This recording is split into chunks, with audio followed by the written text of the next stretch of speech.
All right, so welcome back to the Community Game Plan, Shenanigans with Jim and Eric. I'm Eric Holman. I'm Jim Smartin. How you been? Great. No complaints, really.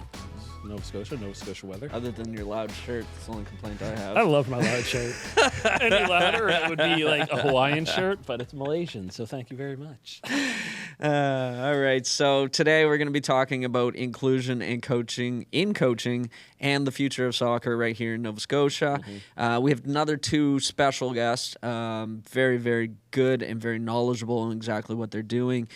First up, we're going to be speaking with Marvin Okello. Yep. From the Canadian Sports Institute Atlantic. He's going to walk us through two amazing coach support programs that are changing lives and opening doors. So first off, Marvin, he's going to have a conversation with us about two groundbreaking programs that help with helping diversity and strengthen the coaching community across Nova Scotia. Yeah. The first program we'll be speaking to him about is the new Canadian Coaching Support Program, and the second one we'll also be speaking to him about is the Black and Indigenous Coaching Mentorship Program. Indigenous.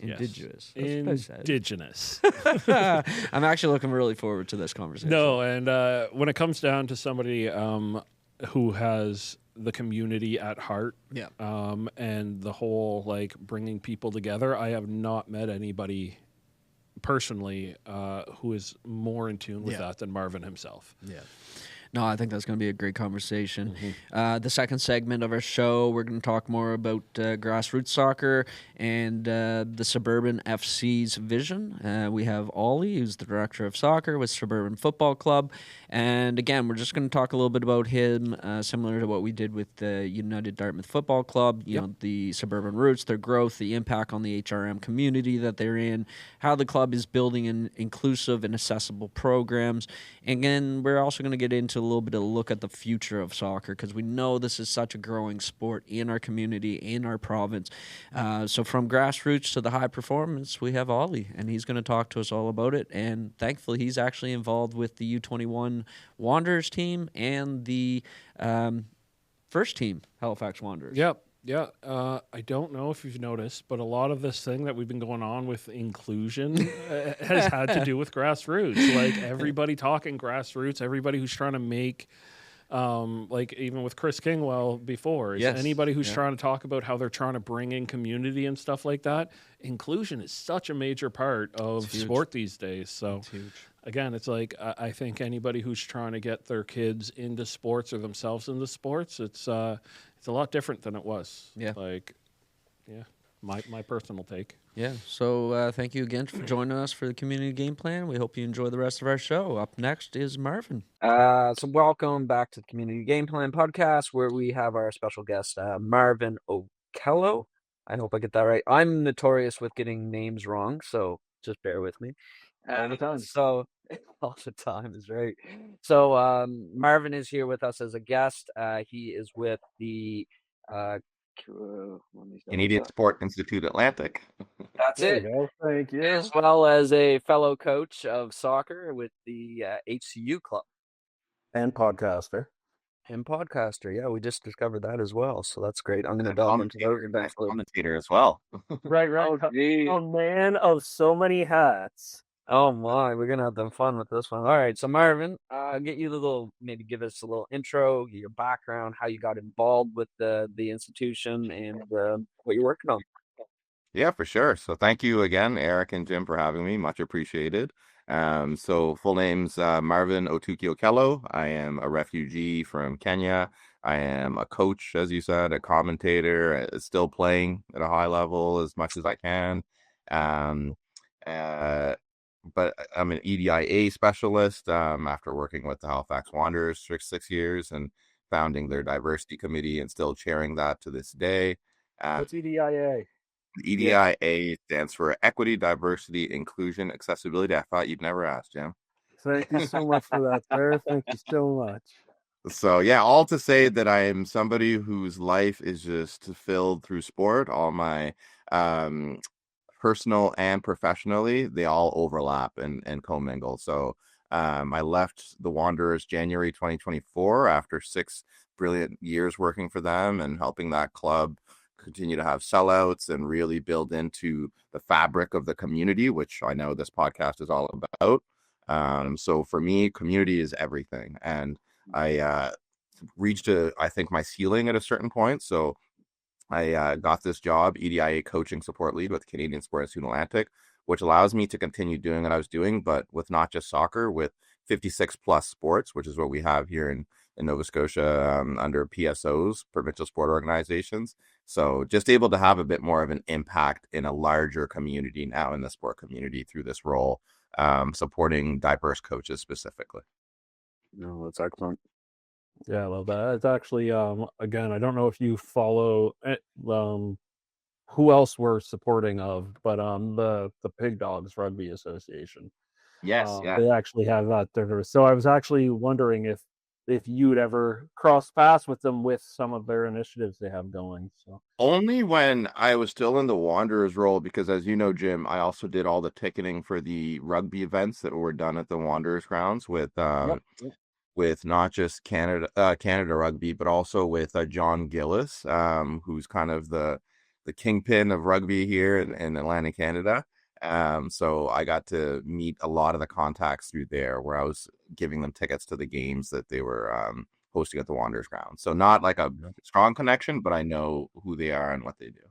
Yeah, because they do. They have again, it was brought up on one of our earlier shows. They actually have some inclusion is actually a big part of their playbook right now, which is community and inclusion of like everything from the less fortunate to the less educated about how it's played, who it's for, and stuff like that. Yeah. So 100%. And I actually forgot one because I wear so many hats. I'm also the director of coaching for Fun Sports, which is fun for underprivileged neighborhoods. So we do free sports programming for youth who live in public housing.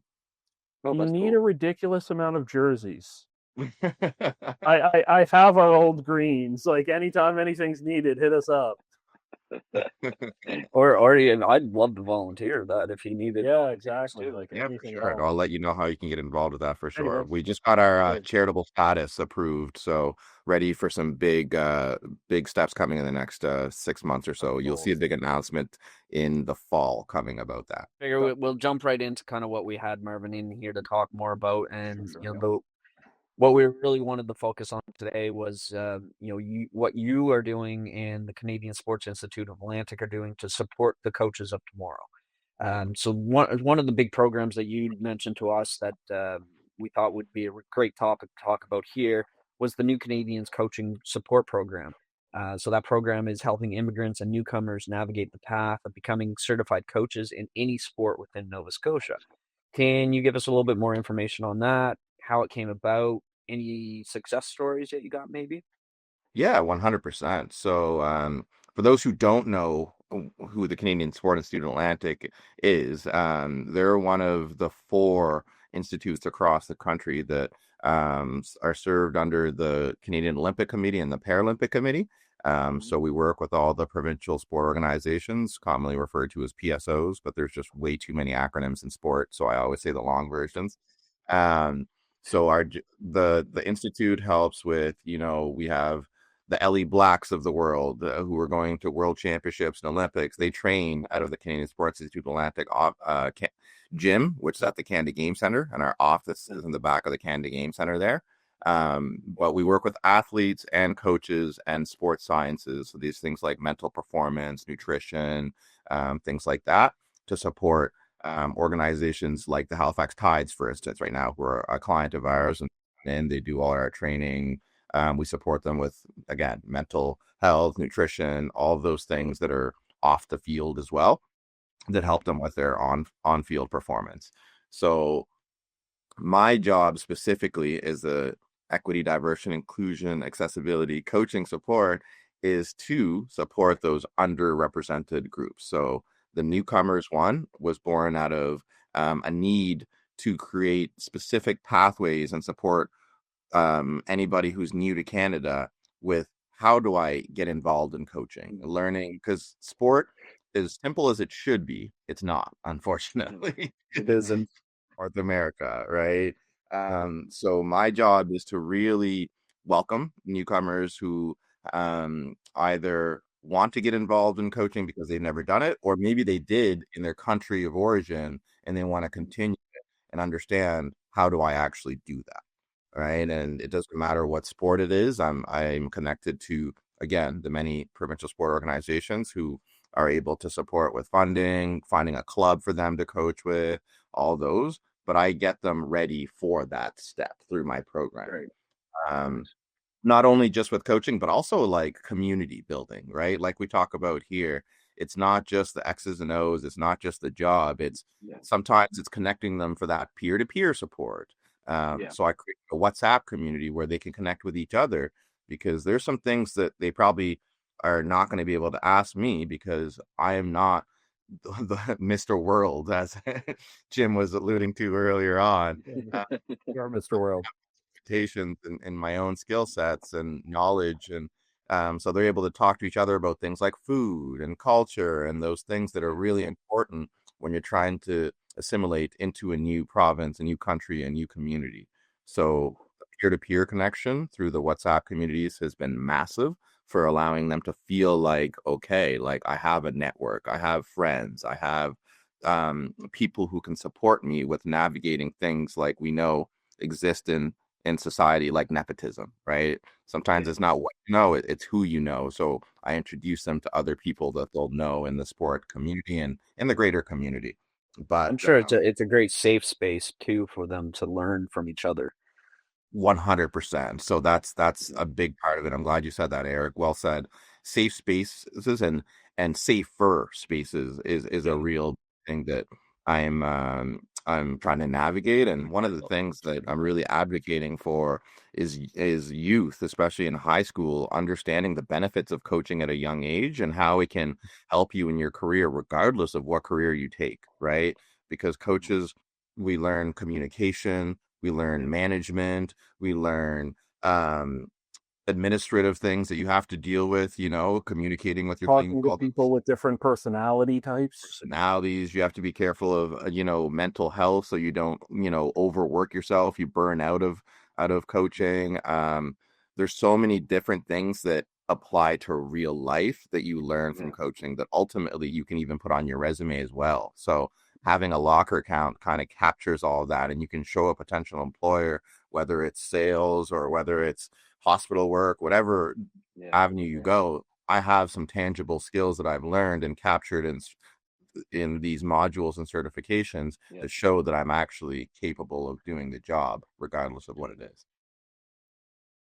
I love that. When I grew up, I found like as a teenager, there wasn't those opportunities to coach, to volunteer. Like the girls I coach with now and through the last few years, like our club is always contacting us. Like, can you reach out to your team and see if there's anybody willing to volunteer? Or there's paid positions now for some of these players too to coach, which is great. But I never had that opportunity. I got into coaching just out of pure luck and accidental, and then just enjoyed it and continued. Yeah. So there's going to be an actual pathway starting right out of high school that will be launched this fall. I'm not going to say too much because it's not 100% over the line, but it's almost there, where they'll be able to get a high school credit under the leadership category for both coaching and officiating. There's the two pathways, so that they're ready as soon as they're really not even graduated, while they're in high school, getting involved in coaching at a younger age. Because I don't know about you guys, but if I knew everything I knew now, I'd have 30 credit when I was in high school, I'd probably already be coaching the Wanderers, Oh yeah. That's funny because I know that that's awesome that's coming, because I know, like, it's not that old, but one of the newer things that have been running is like for apprenticeship. You could apprentice under while in high school under a trade to get a credit that goes towards your actual high school credits. So to actually do it, to finally be looking at coaching as something that is as valuable as a job, that is an actual career, actually something, because a lot of people interesting. fall into coaching. Like, I think all of our coaches through high school, junior high, they were just all volunteers, a volunteer lawyer, a volunteer accountant, parents, and they weren't offset, they weren't paid, there was no stipend for them, but that's changed so much. that That's the thing. Like in Europe, Right. they actually, which I think this would be similar to, in Europe, you can actually go to school and then do these coaching courses on the side and get your credits. And so when you walk out of high school or wherever, you're a full certified coach. UEFA licenses, even like Portugal. Portugal is one of the highest country that has the most coaches that come out of it, right, across all soccer across across the world. But they have specific courses that you do in high school, and you walk out, you're a certified coach. 100%. It's about the pathways, right? So I help newcomers with the pathway, which includes like what you said, alluded to there, Jim, making sure they get their criminal record check. So I make sure that that's covered. So I have a number of codes that covers the cost of that. So there's not that financial burden for them to go, oh, I don't know how to do that. Supporting them with which courses do I need to do? Not just the mandatory ones, but depending on their level of understanding of the sport or society, or youth because you might have lived in the Middle East where things are done completely different culturally, right? Yeah. And you're coming into a new country where things are done differently, and you're like, well, back home, only men are allowed to play sports. Women aren't allowed to play sports. We kind of help teach them how it's different here and how they need to be prepared to be more inclusive, to be more equitable with their approaches, and not just giving boys opportunities to play. If they have a gym full of boys and girls, you're treating them equally and giving them equal opportunities. Those are just some of the things that we kind of just help anybody who's new understand. Mental health is a thing we talk about here. Women's rights are something we talk about here. Trying to keep girls in sport is something we're very passionate about here, knowing that 70% of girls quit sport by the age of 17. So it's like, why is that? And how can you not add to that stat, but help change it? Reverse it, essentially. Yeah, exactly.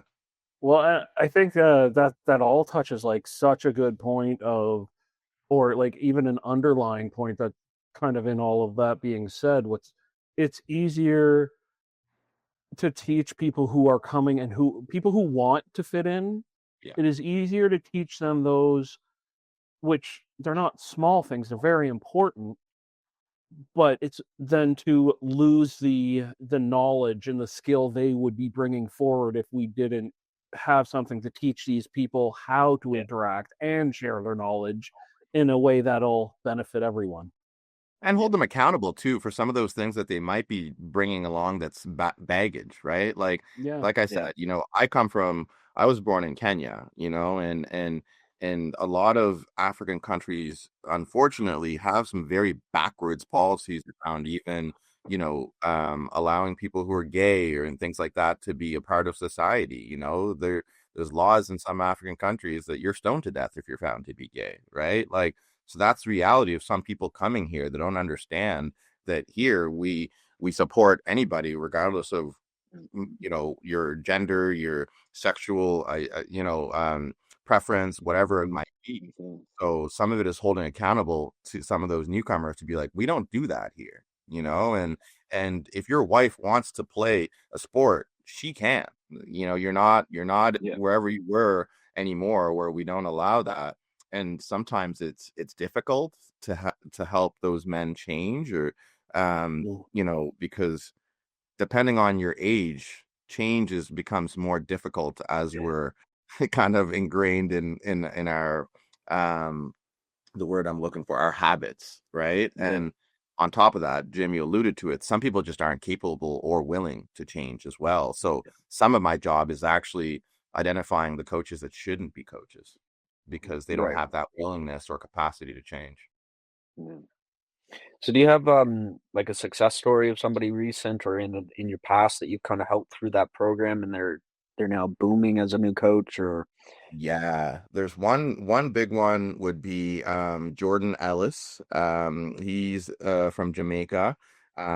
He's started this program called J Stars, which is like some private training sessions on Sunday. The brand is really starting to pick up now. So he's the coaches the new Canadians coaching support program, And not only have I been able to help him with kind of becoming a better coach and navigating some of his own biases, which exist as somebody who came from Jamaica at a younger age. And, some of the conversations, I know he would be okay with me saying this, but like, societally and culturally in Jamaica, they're very physical and they play through injuries, and you're told to man up, and you're a wuss if you go off the field because you have a knock on your ankle. And I've even heard him chirping some of his friends because they were wusses or they were being soft or things like that, right?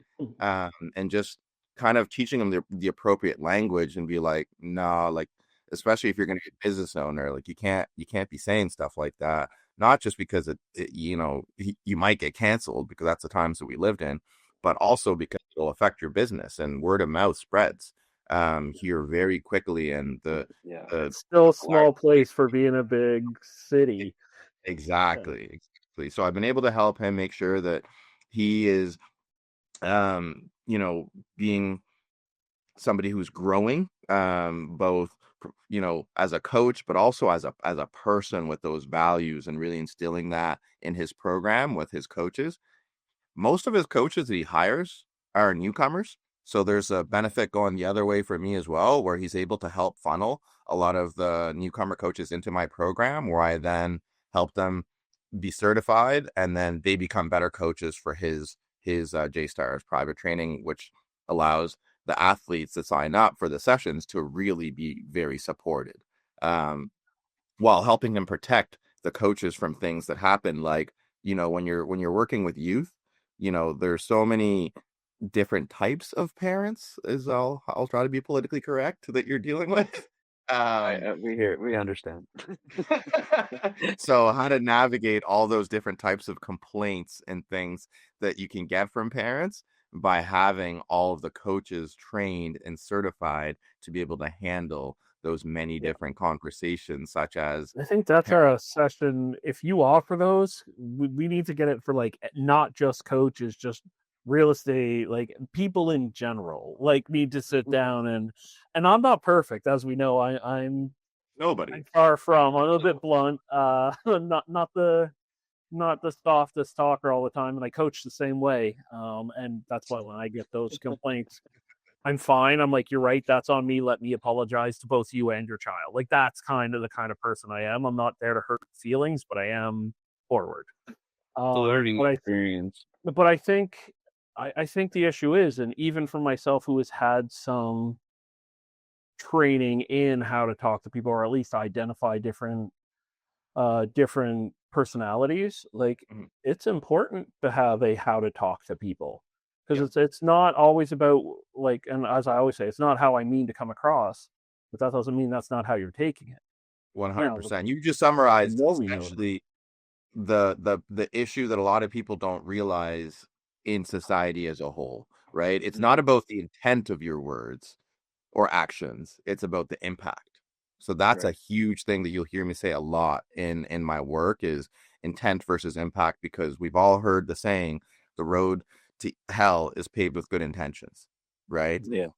So it's really about impact. How am I impacting people with my words? Even if I didn't mean to make them cry or make them feel less than or make them feel like they're not good enough, how can I have a better impact while still having that intent?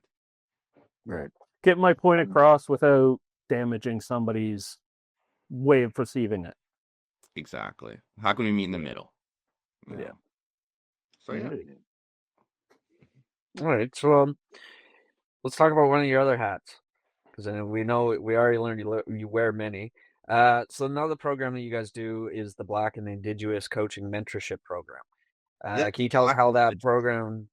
Yeah, can you tell us about how that program launched and what the goals of that program was? Yeah, so it launched about almost 6 years ago now. It's founded by a trio. So Mark Smith, who's well known in the softball and baseball community, he's coached Canada at a number of levels. He's also, as an athlete himself, he's inducted in the Sport Hall of Fame here. And his partner Ann Dodge, who's also known for as an athlete and as a coach. She had a rowing career. She had the big name that I guess some people know is Kathy. Oh my gosh, she was my English teacher in high school. If she or anybody Just think knows. Miss and not Kathy. But you know me, I get to know everybody as like at that level of a first name basis. It's true. It's true. This is gonna, I'll come back to the name, but Oh yeah. long story short, Ann Dodge, Mark Smith, and then Tex Marshall, who is with MK, Mi'kmaq Kinatmaway. So that's all of the Mi'kmaq nations across Nova Scotia. So the three of them under the Sport Nova Scotia umbrella, Canadian Sport Institute Atlantic, and MK, which is basically the Mi'kmaq Sport Council. The three of those organizations came together to create a mentorship program for Black and Indigenous coaches to improve their confidence and their competence so that they could take back their learnings and apply them to their communities and help their athletes be better athletes, while also addressing, you know, the racism and discrimination that happens in sport, unfortunately, by just adding to the number of Black and Indigenous coaches who are out there. So it's a really great program because it's 18 months long. It's not one of those quick programs that you're like, oh, I was just starting to get into it and it's over. So it's 18 months. All the mentees get paired up with a mentor who's knowledgeable in sport. A lot of them have coached provincial teams, Canada Games teams, some as high as national teams, and they get that one-on-one mentorship, which is really invaluable. So it's up to the mentees to reach out to their mentor once a month to chat through whatever they need support in, all those things we just talked about, you know, from not just the X's and O's, but all the stuff around humans, around society, around emotional intelligence, conversational intelligence, communication pieces. And they get that one-on-one support. And as a group, all of the coaches, mentees and mentors meet on Zoom once a month to just talk through things like imposter syndrome, for example, which is something that a lot of coaches deal with. And how do we navigate that? And every 3 months they meet at the Canada Game Center where our office there is, and we have like a full day session. We pay for the coaches who are coming from out of region for a hotel so they can stay for the night and really dive into some learnings where we do things like, you know, personality profiles. So we understand who are we, what are our biases, what are our blind spots, things like that. So after the 18 months, and they also get a free ticket to the Atlantic Coaching Conference, which Canadian Sport Institute Atlantic hosts every year. So they get a free ticket to that as well. And there's been some big names hosted at that conference. Famously, in 2024, we had Bev Priestman as the keynote speaker before everything else happened. Won't get into that.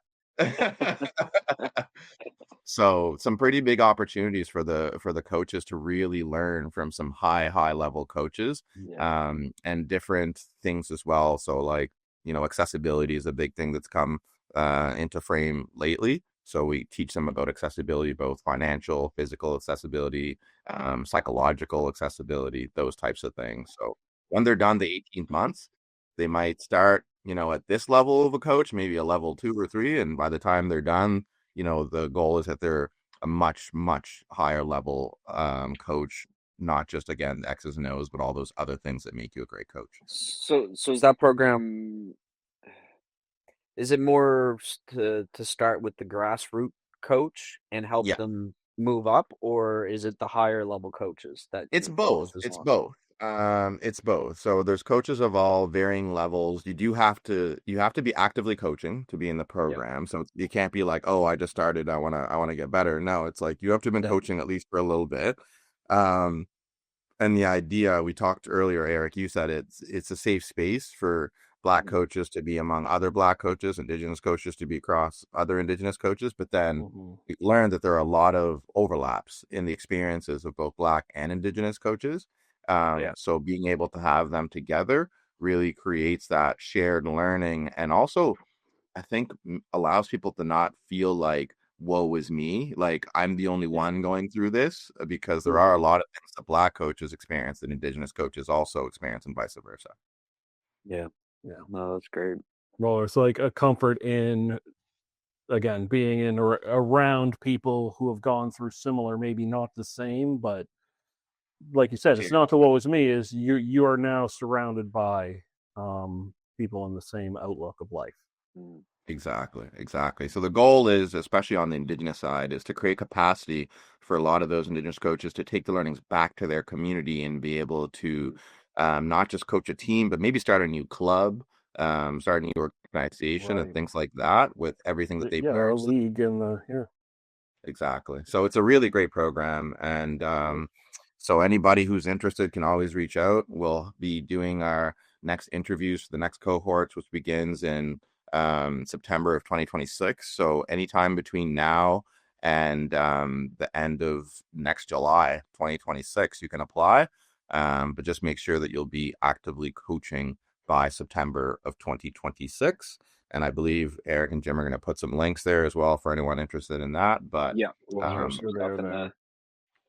really great program. And then just to close out on the new Canadians one, because how many times have you heard the term newcomer and you've thought, what does that mean? Is that somebody who's moved here within the last 2 years, the last 4 years, the last 8 years? You know, because it's classified differently. Even when I started doing my homework, I partnered with YMCA. I'm like, what do you consider a newcomer? They're like, somebody who's been here for the last 4 years. Then I talked to ISANS, Immigration Services Nova Scotia, and they're like, well, for us, it's anybody within the last 5 years. And it's like, awesome. For me, in the true spirit of inclusion, I don't have a limitation. As long as you weren't born here and you identify as a newcomer, you qualify for my program. Right.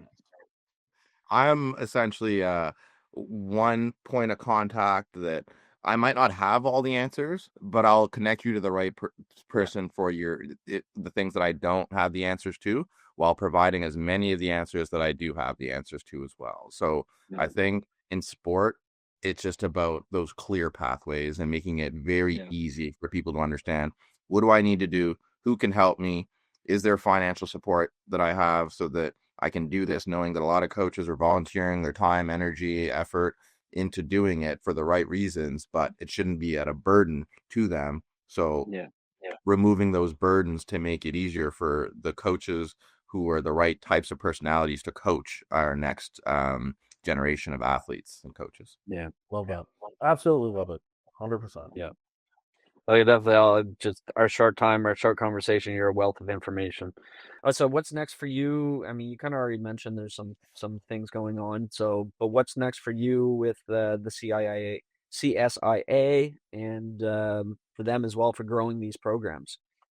Yeah, so I mean, for me, what's next is really now a year into the New Canadians program, which I launched last year on Canada Day in partnership with the Wanderers, where I was also involved in creating the New Canadians Night, which is something that the Wanderers do every year annually on Canada Day now, is really that next steps of allowing the community practice to be like self-sustainable. So those coaches are meeting each other without requiring me to be involved in the WhatsApp group or whatever, that there's that peer-to-peer learning that's just happening organically, that then allows them to tap other people from their communities to get involved in coaching and other things in sport, like officiating. We talked about the youth one, but the big one for me over the next year is just making sure that we're getting even more people from the community applying to be in these programs, the newcomer program, Black Indigenous Coach and Mentor program. We're tapping the next generation of youth as well, because as we talked about in depth, we really got to start as young as possible with that education piece and the pathways for youth who might be good at sports and might want to play for the Wanderers or the Thunderbirds or the Tides or whatever one day. But what's that B option in case you don't make it? Because the stat in Canada is only 3% of soccer players end up playing professionally or making any sort of money. So if you're in the 97%, not the 3, like what does life actually look like for you? And making sure that they're not just chasing a pipe dream of being a pro athlete and not having those other things like real estate or whatever it might be that'll actually allow them to provide for themselves and their families. Excellent. That's gold. So I just threw up the. Not saying you guys won't make it, but just in case. Yeah. Exactly. So I just threw up the CSIA Atlantic.ca website on our screen here as well, so everybody can go find that there and find more information.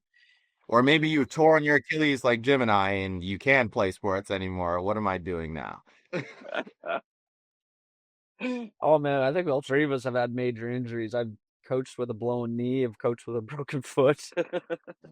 But it happens. It happens to the best. Unfortunately, that's the way of sports, right? That's the risk. Sports is a tough game. It's tough on the body. All sports are tough on the body.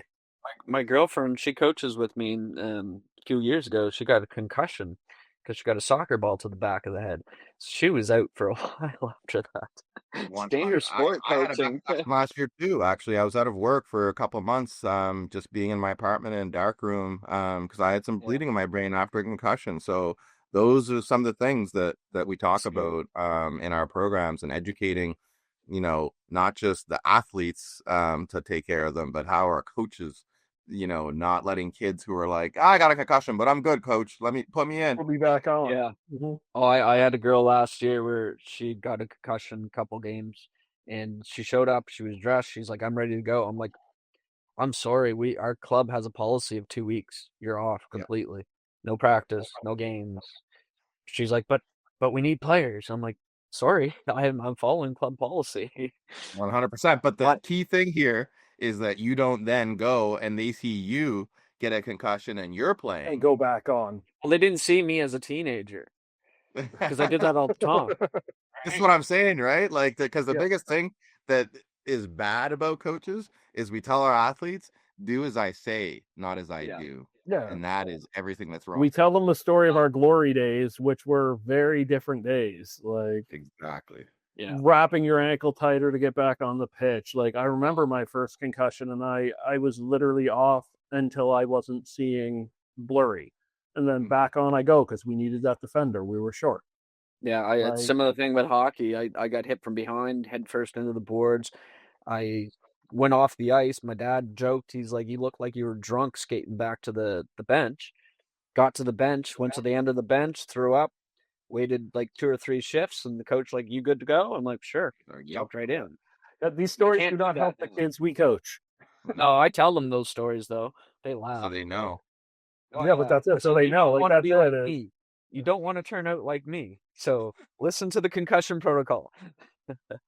All right, we'll wrap things up. Thanks again, Marvin. Jim, did you have anything else you want to throw in? No.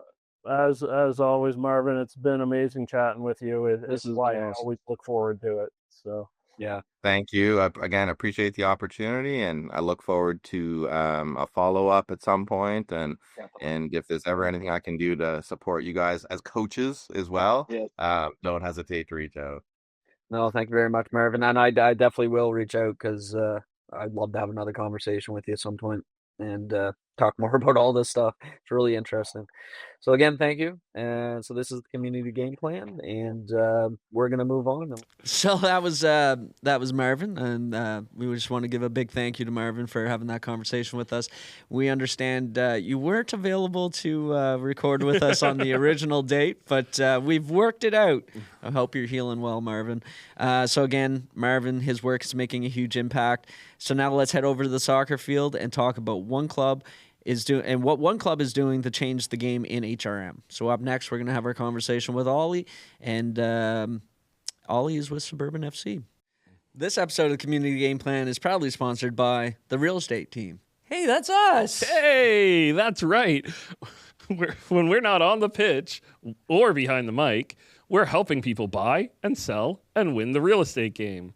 Think of us like your coaching staff, but for houses. Oh, awesome. Right. New to the market, first-time buyers, just got traded to a new neighborhood? Don't worry, we've got the playbook, the game plan, and even the pre-approval pep talk for you. And just like any good teammate, we'll tell you when the kitchen's great and when it's lying to you with fancy lighting and bad tile choices. Reach out today for a free, no-obligation real estate consultation. Yes, we said free, like a youth soccer tournament with surprise pizza at the end. Ooh, pizza. Email us at info@movewiththeteam.ca or find us online via your favorite social media app. Facebook, Instagram. That's all I got. LinkedIn. All right, LinkedIn for now. We are everywhere. Let's get you moving in the right direction and on and off the field. The Real Estate Team, your game plan for buying and selling. On the phone today, we have Oliver. He's with Suburban. So welcome, Ollie. Welcome to the show. And for the folks that may not know, can you give us a little bit of backstory on Suburban FC and your role there? Yeah, well, first of all, thanks guys for having me. Happy we've finally been able to connect. I know we've been chatting for a while now, Eric, trying to sort this out. Yeah. Yes, I guess Suburban and I guess my role in a nutshell, something that's ever changing and ever evolving. So as of today, anyway, I'm currently the Director of Soccer and Operations at Suburban. Been here for about 4 years now, going into my 5th year. Suburban, just as a kind of like a quick intro, full service youth club from ages. We have it's called the First Touches program, which is like a toddler fun physical literacy program, all the way up to our adult senior programs. And that's across all levels. So everything recreational, competitive.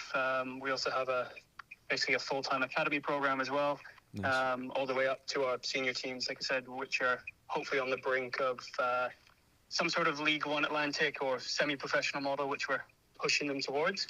That's kind of what the club offers. We have a membership kind of varies anywhere from 2,500 to 4,000 on any given year. Changes every couple. Yep. That's really if I could summarize it in a couple sentences, that's that one. Yeah, no, that's great. It's as you said, it's a growing club, and we see it, like, as you know, I'm still at UDFC, and we've done a pod with UDFC previously, but it's the same thing. It's the pre-pandemic, post-pandemic, our numbers drastically changed, but it's definitely a sport that we do see growing in the province, all across the province. For sure. It's I think it's as our city continues to grow, which we know it is like crazy. I think it's just going to continue to blossom. Obviously, I think we're unfortunately outgrowing the current infrastructure in the city that we have, which is that's another story. The game will continue to grow. It's just, a lot of things I'm banking on is that everything around us continues to grow as well, whether it be the culture for the sport, whether it be the infrastructure facilities, whether it be funding. There's definitely, it's a problem, but a good problem. So yeah, exactly. Ollie, how's it going? Jim Smartin here. Hey, Jim. Quick rundown. Just so my daughter actually is 4 years old and running in the Little Tots program Awesome. up in Bedford. So she enjoyed parts of it as a 4-year-old does, like the running and the engaging the coaches, which is great. But where we are a community show, is wondering if we could hit a little bit about Suburban's community involvement, like the ways that you guys kind of tie in with the families and like players and volunteers locally. Yep. Yeah, no, for sure. I think one of our club mottos is that we want to be leaders both on the field but also within the community. And that kind of, we try and execute that across lots of different avenues. So, for example, whether it's school programming, this is something we really stepped up over the last few months, getting involved with the schools, because the reality is that's the biggest way to get the outreach to the kids, to get them into the sport.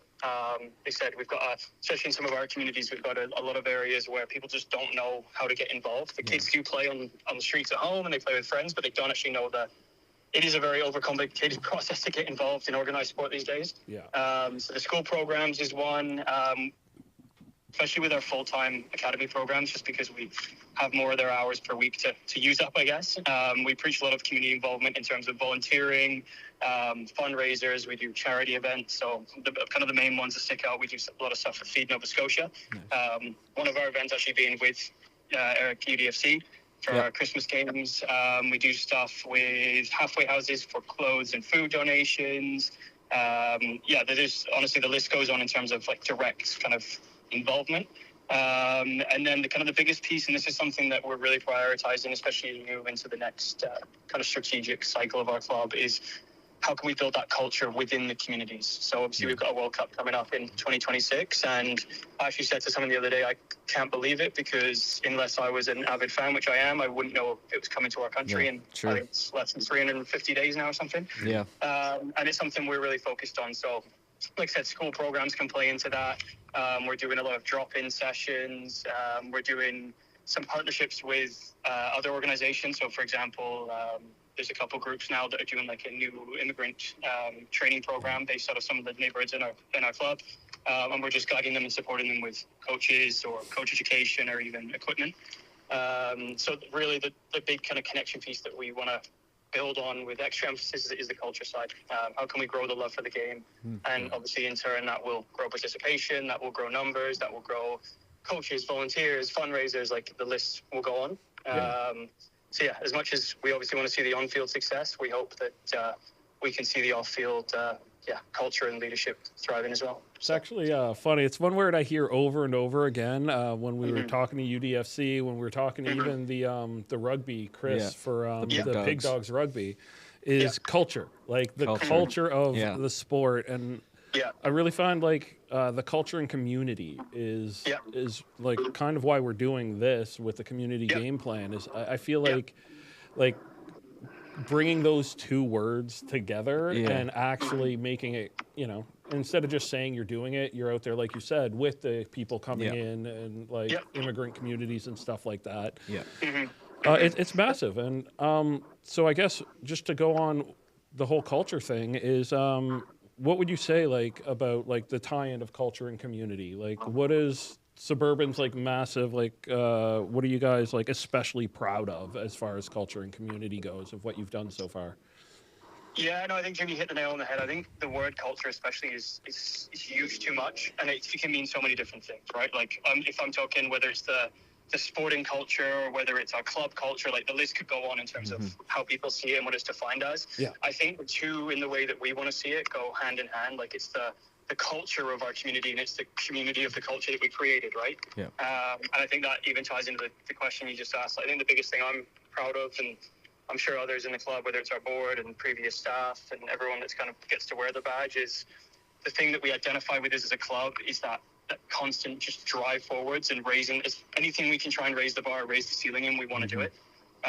Whether it's, like I said, 5 years ago, when we were training at 6 a.m. and 3:30 p.m. and everybody looked at us like we had two heads on, like telling us we're crazy, and even training 4 days a week, 5 days a week, and like the amount of abuse we got for that, and we sent kids to Ontario for a tournament a couple years ago, or about 4 years ago now. It's the first time we kind of kicked off the travel again after the pandemic, and everybody's saying, this is crazy, there's no need, and it's now become status quo. So when we reflect on it, it's like, wow, we took a lot of abuse and a lot of hate for a lot of things we've tried to if we believe it's best for the kids and for the program and the club, that's at the heart of everything. And I think that's the piece of it that we're proud of, is we always want to be leaders in change and leaders in the growth. Now, again, we know the community we're in, and we know some of the restrictions we're stuck with sometimes. But we want to drive that change, and I think that's if anyone says like, ask me, what's so different about Suburban, and why it's Suburban, and why do you enjoy being there? It's because the people we do have here genuinely want to see the club achieve everything we can, whether it's, we talked about League One Atlantic and these projects. We've also talked about, like I said, having our own facilities in the next couple of years. There's lots of different heights we're trying to reach, and whichever one's there, I think it's the ambition to reach heights, I guess, is the summary for me. As well as many people as possible, because again, it gives it is for the youth, it is for the community. So it's really important for people to remember, like you said, you're taking a bunch of abuse, but a lot of people are in here offering their time. Like that's what it is. It's not a career for everyone, but it's a lot of people who see the value in, pushing forward through the anger and frustration of other people to make it a better community for these people who are causing the arguments. Exactly. And even for us who are making a career out of it, like I said to someone the other day when I saw them at 6 a.m. and then I actually saw them at 9 p.m. as well. And they said, hey, are you still here? And I'm like, yeah, I've actually been around this location all day, just meeting. I had a couple of coach meetings. I watched a couple of teams. And the joke with them was like, they obviously made the joke. As much as it is a great career and I love doing it, like, for us, we're not in it for the money, just the same as the way the volunteers aren't in it for recognition all the time, right? If we wanted to be doing this for the money, I could probably go to McDonald's and make more with the hours that we do it. But it's one of those that it's the best thing, honestly, when it comes down to it, is the people that are around us. Like, everybody has this common idea and common identity of the direction we want to go in, which is something that, unfortunately not everybody can say, and whether it's different clubs, different regions, different provinces, it's a great place, and obviously grateful to be somewhere where that is the reality. So No, we've kind of touched on some of this, though. I mean, soccer is growing at a very, very fast pace in Nova Scotia, as we've talked about. And you've already mentioned a few things of kind of where the sport is headed in the next few years with the Maritime League One Atlantic type thing, that situation. What do you feel like Suburban and our other local clubs can do to collaborate to help grow those facilities needed, those coaching paths, those player paths needs? Yeah, I think honestly, with everything when it comes to the growth in this place, it just has to be. Oh, can you hear me now, guys? Oh, yeah, we got Sorry, you went back. fuzzy for a sec there. I think honestly, it just has to be a collective effort at the end of the day. Yes. When I have conversations with whether it's coaches, whether it's leaders, fundraisers, club leaders, like, a lot of the discussion ends up being people being baffled about how some of this infrastructure or programming or pathways isn't in place. Let's just talk about facilities, because that's an easy one to take off the chart. Like, you look at the BMO time and the East Hands time, there genuinely is no time anywhere to access. And as you know, Eric, with your teams, there's nowhere to access any time. That's right. So for us, it's like, well, if someone had a lot of cash and wanted to build a building, it'd probably be one of the easiest business models to ever exist, because everything I've brought that up many times. Exactly. You can charge whatever you want, right? So it's one of those. I think it just has to be a collective effort to continue to drive I call it the low-hanging fruit that's going to help us get to where we need to get to. Right. Obviously, facilities, I say it's low-hanging fruit. It's just a $30 million building, but it's one of those, because the demand is there. It just makes too much sense for us to not be driving it. Let's be honest. If you had that loan, if a bank was going to give you that line of credit for $30 million, you'd probably have them paid off in 5 years. Yeah. Oh, yeah, 100%. And especially, like I said, if it's driven by the right people and done properly, I think it's even outdoor turfs. Like, we're trying to execute every avenue possible to get our club something, and it's one of those where if one of those is in place tomorrow, we'd have every single hour booked up. We'd have everything done, right? So it's for sure. So for anybody who, of our hundreds and thousands of listeners, if they wanted to get involved, be it as a coach, a player, a volunteer, how do they do it? Yeah, for us, one of the best things about the club is we have a lot of people involved, which helps drive everything that we're doing. But it's also, it's open arms at the end of the day. Like, anyone that wants to get involved, wants to help keep driving the sport, just make things happen. Honestly, like, the amount of new people that have come in, I looked at a coaches list the other day since I've been here, and it's like we've had over 150 coaches within the club. Now, obviously, you don't retain everybody season to season. Some don't like it, some don't work out. But at the end of the day, like, there's so many new faces and changing faces and growing faces that have got involved with the club. It's an open door policy with people want to get involved again if they share the same vision and want to do what we want to do. So yeah, honestly, anyone that does want to get involved, you go on our website and there's tons of buttons and pages all over it about getting involved and becoming a coach, becoming a player, becoming a support, like loads of different avenues there. Excellent. Well, we want to thank you very much, Ollie. I know we've been had you more talk about Suburban, but we do know you are involved with the U21 Wanderers group. And, yes. And you're getting prepared for, is it exhibition or is this a league game today? Yeah, no, we've got an exhibition series. We play against University PEI today, or a PEI summer team. Nice. Obviously, this is our second last game, I believe, in preparation for Wrexham, who I think it's 2 weeks today, almost 2 weeks. So big game coming up. So yeah, no, I already got my tickets for that. I don't know who to cheer for. I know I'm gonna have to wear my Wrexham scarf because I was actually just in Wrexham this past September. So awesome. I'll wear my Wanderers gear with my Wrexham scarf. But fair enough. Again, we appreciate your time, Ollie. No problem at all. So no yellows, no reds today, please. Okay. Hey, no, in public disclosure, I did get it overturned as well. Nice.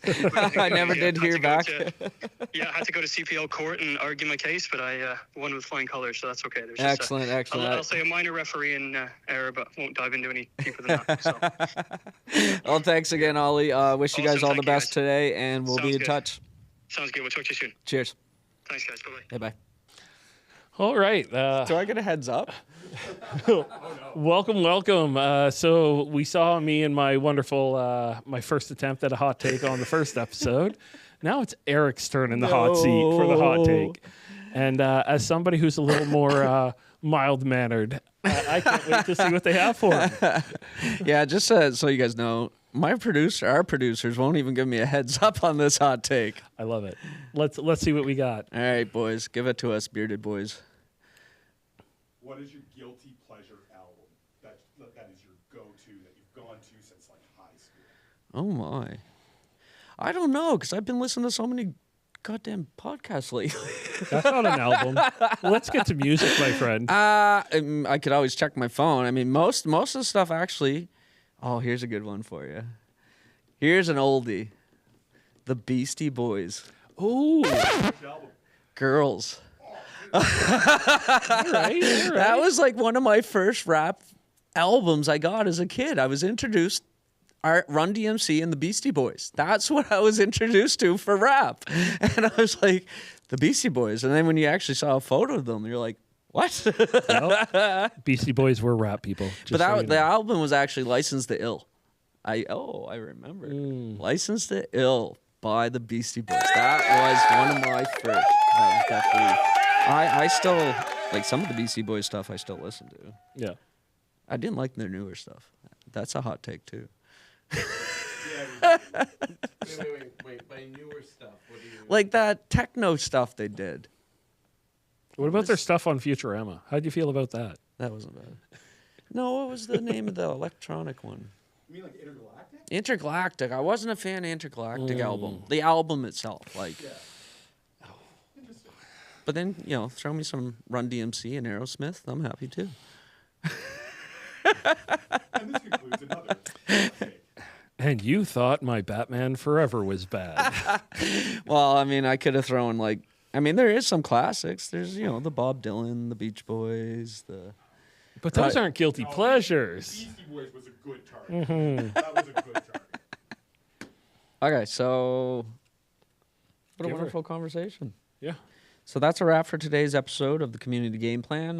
So another big thank you to Marvin and Ollie for joining us. Yes, thank you. Whether you're new to Canada, new to coaching, or just love sports, we hope today's show gave you something more to think about and also some connections where you can get some more education and also get involved.